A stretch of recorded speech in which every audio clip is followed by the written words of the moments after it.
the market for the production boat were asking for, can you make it less expensive? Going back to large, what's the vision? Where's people are going to less maintenance free? Teak was getting expensive.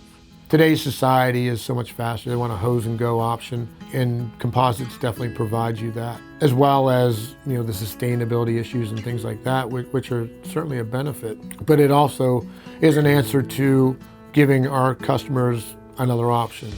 It's diversification of our product line. So you can combine the two together. So put the teak where it's necessary and use the composite in areas that you don't have to have teak. We're quoting a boat over in Europe right now, 72-meter conversion vessel. We'll be doing teak decks on probably 2/3 of it and composite on 1/3 of it.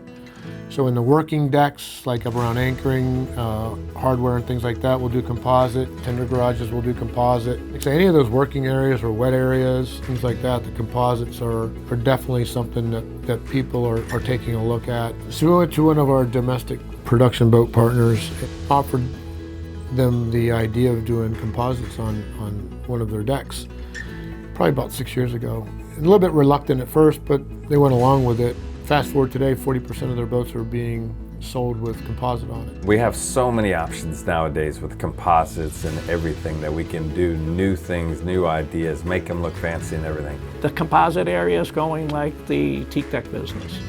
Instead of buying somebody else's product, is build our own product and see how we could keep making it better and better and better. And that's what we do now with our composites. We can do new things, new ideas, make them look fancy and everything.